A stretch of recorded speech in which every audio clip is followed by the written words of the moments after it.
الدرك بيدي يضرب هي كي شبابك لا يا sana caddesi ama sıcak pasaport bize tudar basıyor ya izah. Tamam. İki bazda. Selamünaleyküm.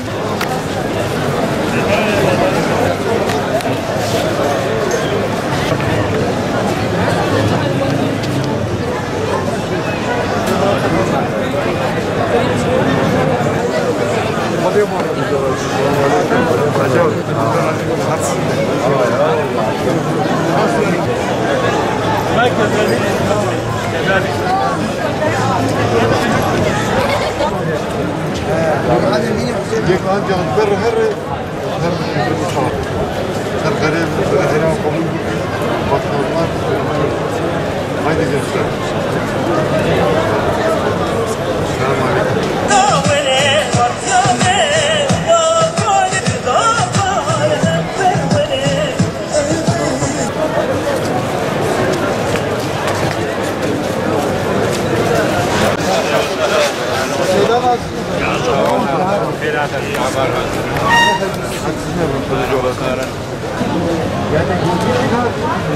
غريمة محرومة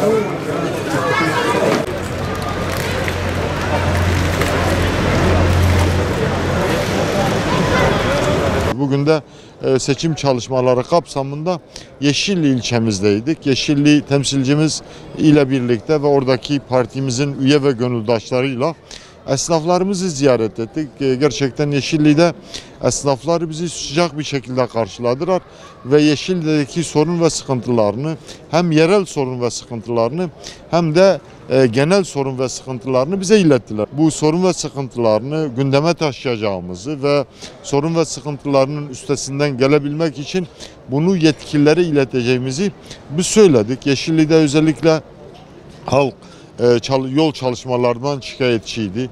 Yine halkın bir diğer şikayeti de Habur sınır kapısıydı. Habur sınır kapısı gerçekten büyük mağduriyetler yaşatıyor bölgemize.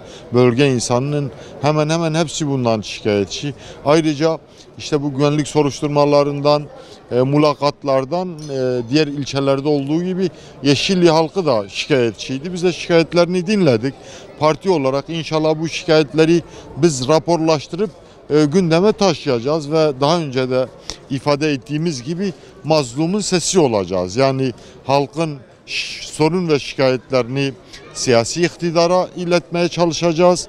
Halkın sesi olmaya çalışacağız. Siyasi iktidarın yanlışlarını da halka şikayet edeceğiz. Belki Hudapar'ın en bariz farkı, en bariz özelliği de bu olsa gerek. Biz de bu kapsamda bugün bütün Yeşilli esnafını ziyaret ettik. Akşam saatlerinde de teravih namazı çıkışı Kızıltepe'de bir şehir turumuz oldu. Üye ve gönüldaşlarımızla birlikte şehirde alışveriş yapan esnaflarımızı, vatandaşlarımızı ziyaret ettik, selamlaştık. Bazılarının sorun ve sıkıntılarını dinledik. Şu anda da seçim büromuzdayız. Gönüldaşlarımızla birlikte muhabbet ediyoruz. Hudapar'ın hür kadroları Türkiye'de, gerek bölgede gerek Türkiye'deki sorunların üstesinden gelebilecek bu programıyla, hedefiyle, amacıyla ve hür kadrolarıyla Türkiye'deki sorunların üstesinden gelebilecek kadrolarla Hudapar bu seçim kampanyasını yürütmektedir. Herkes şimdiye kadar denendi. Hudapar bu sefer halkımız Hudapar'ı da bir denesinler. Hudapar'ın farkını, siyasetteki farkını, söylemdeki farkını, pratik ve teorideki farkını vatandaşlarımız, dostlarımız, hemşerilerimiz yakından göreceklerdir. Onun için diyoruz ki Hudapar Türkiye, bölge ve Türkiye halkı için bir şanstır. İnşallah halkımız bunun farkına varır ve bu sefer tercihini Hudapar'dan yana kullanırlar. Seçim irtibat standımızda Mardin Kızıltepe şehir merkezinde açılmış bulunmaktadır. Gerçekten kendim de diğer adaylarımız İsmail Sezgin Bey ile birlikte bir de il ve ilçe başkanımızla birlikte ziyarete gittik, ziyaret ettik. Bu gece akşam teravih namazından sonra yoğun bir teveccüh vardı. Gençler, yaşlılar, bayanlar, baylar yoğun bir teveccüh vardı. Orada gençlerimiz gerçekten hakkıyla görevlerini ifa ediyorlar. Ayrıca buradan sizin vasıtanızla bir kez daha kendilerine ve Türkiye'nin farklı yerlerinde bu standları açan bütün gençlerimize, gönüldaşlarımıza teşekkürlerimi iletiyorum.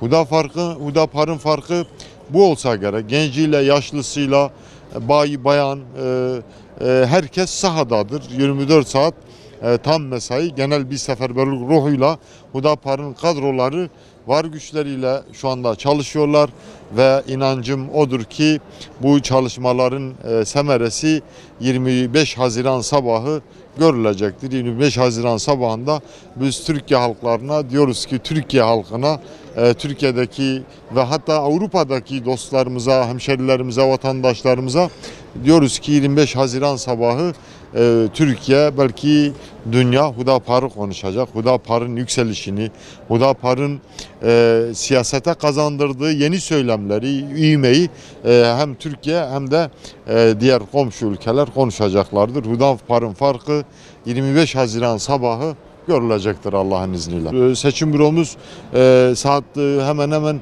öğle namazıyla birlikte açılıyor ve gece 1-1.30'lara kadar dolup taşıyor. Zaman zaman yer kalmıyor seçim büromuzda. Dostlarımız bizi yalnız bırakmıyorlar. Onun için biz ayrıca kendilerine teşekkürlerimizi iletiyoruz. Allah razı olsun.